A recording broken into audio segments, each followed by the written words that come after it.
أعوذ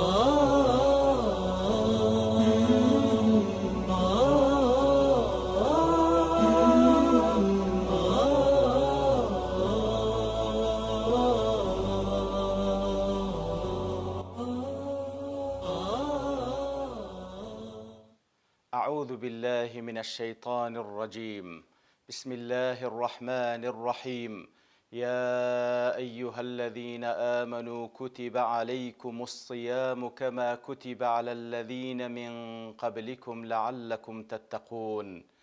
واتأي أو كساني برواتان هنايا صيام بروجيبون لسرتان نوسرايا وفرز كرا هر وكو لسر أواني بيشين قوش فرز كرابو تا وكو تەقوا بکەن و تەخوادار بن.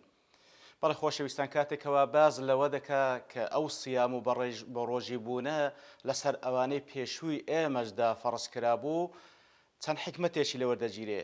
یەکەم تاوەکو تێمان بگەینی بەڕۆژیبوون یەکێکە لەو شتانەی کەوا سوودی هەیە لۆ دنیا و قیامەتی بەندە لە هەموو کاتێکدا و لە هەموو شوێنێکدا لۆیە لەسەر ئومەتی ئیسلام و لەسەر باقی ئومەتانی پێشووتریش فەرزکرایە. و هەروە لە خاڵێکی تر تاوەکو تێمان بگەینی کاتێکەوە ئەو بەڕۆژیبوونە وەکو عیبادەتێک لەسەر ئێمە و لەسەر ئەوانەی پێشووی ئێمەشدا فەرزکرایە تاوەکو هانمان بدا منافەسەی ئەوان بکەین پێشبڕچێیان لەگەڵ بکەین لە ئەنجامدانی عیبادەت و کاری خەیر و نزیک بوونەوە لە ئەڵڵا تەعالا.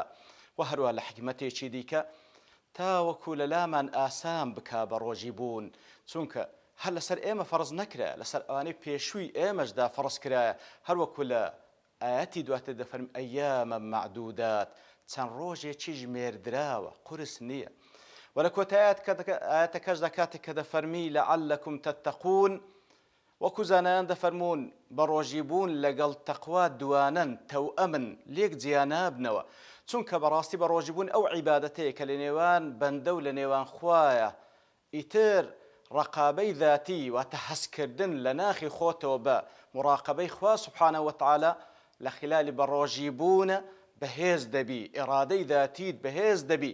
ئیتر بەڕاستی لە بۆ ئەوەی کەوا ببیە کەسێکی متەقی، لە بۆ ئەوەی کەوا صفەتی تەقوات تێدا دروست بی، بەڕۆژیبوون یەکە لە هۆکارە هەر بەهێزەکان لەبەر ئەوەی حەزکردن بە مراقبەی خوای گەورە سوبحانە وتعالە لەناو دڵ و دەروونتدا دەمەزرێ. ئیتر بەڕۆژی دەبین بە پشتیوانی ڕەب العالەمین بە مەبەستی ئەوەی کەوا ببین بە کەسێکی متەقی.